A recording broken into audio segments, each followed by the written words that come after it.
আম্মু আজকে আবার কি করলাম? কি করার বাকি রাখছস? কি করলাম বলবে তো? বোরকা পরা মেয়েটাকে? কোন বোরকা পরা মেয়ে?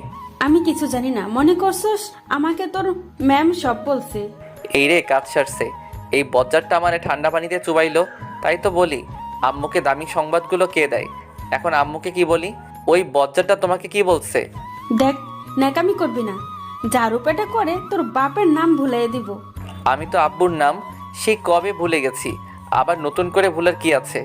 এই বলে সোফায় বসে পড়লাম, চুপ করে বসে আছি। তা বাবা, মেয়েটাকে কালকে একবার নিয়ে আসিস। আম্মুর কথা শুনে আমার কাশি উঠে গেল। কি হয়েছে এইভাবে কাশতেছিস কেন? তোমার কথা শুনে। দেখ, আমি কিন্তু তোর উপর রেগে নেই। আমি দেখতে চাই আমার ছেলের পছন্দ কেমন। সত্যি বলছো? সত্যি। ওকে, কাল নিয়ে আসবো নি। আচ্ছা, আমি রুমে গেলাম। এই বলে রুমে চলে গেলাম। ওইদিকে যারা আজকে পার্কে ঘটে যাওয়ার কথাগুলো শুয়ে শুয়ে ভাবছে আর মনে মনে হাসছে। আজকে ওর সবচেয়ে খুশির দিন, কারণ আজকে ওর ভালোবাসার মানুষ ওকে প্রপোজ করেছে। ও কী ভেবে গান ছেড়ে দিয়ে রুমের মধ্যে নাচানাচি শুরু করে। যারার আম্মু ওর রুমে এসে দেখে যে যারা নাচতেছে।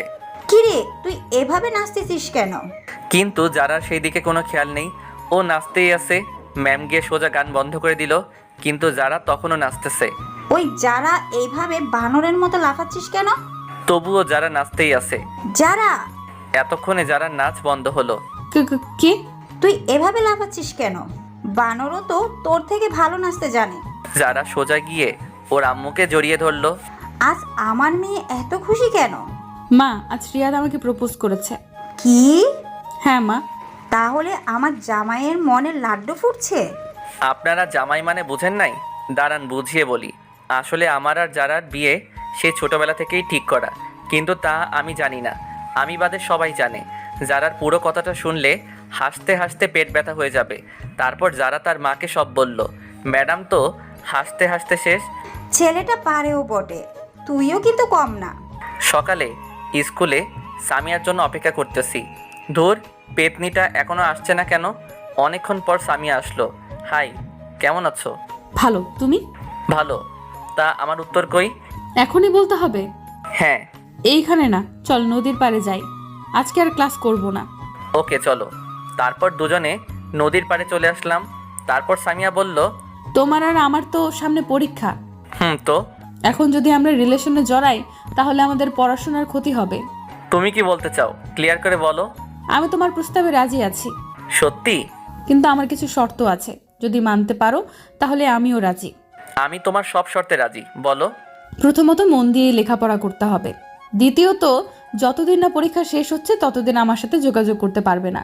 মানে মোবাইলে কোনো যোগাযোগ করা যাবে না, কিন্তু চাইলে স্কুলে একটু একটু কথা বলতে পারো। তারপর? সবচেয়ে শেষ শর্ত, এসএসসি পরীক্ষায় ভালো রেজাল্ট করতে হবে। যেদিন এসএসসি পরীক্ষার রেজাল্ট ভালো করতে পারবে সেদিন আমি নিজে থেকে তোমাকে প্রপোজ করব। কি, মানতে পারবে তো? সবগুলো পারবো, কিন্তু শেষেরটা গ্যারান্টি দিতে পারছি না। আসলে আমি বই কোনোদিন ধরেছি বলে আমার মনে নেই। তাহলে আমার কিছু করার নেই। তোমাকে ফিরিয়ে দিতে আমারও খুব কষ্ট হচ্ছে, কিন্তু কি করব বলো? এছাড়া আমার আর কোনো উপায় নেই। না না, আমাকে পারতে হবে। আমি তোমার জন্য সব করতে পারি। তাহলে চলি, বাই। আমি ওর হাত ধরে, কই যাও? আমারও একটা শর্ত আছে। কি? এখন আমাকে ধরে আমার পাশে বসতে হবে। না, তা হয় না। এখনো আমাদের মাঝে কোনো সম্পর্ক নেই। প্লিজ। ওকে, ধরো। তারপর আমার হাত ধরে আমার পাশে বসে পড়লো। ও আমার হাত ধরার সাথে সাথে আমার গায়ে একটা ঝাঁকি দিয়ে উঠলো। এইভাবে অনেকক্ষণ বসে থাকার পর সামিয়া, তোমাকে আম্মু যেতে বলেছে আজকে আমার সাথে।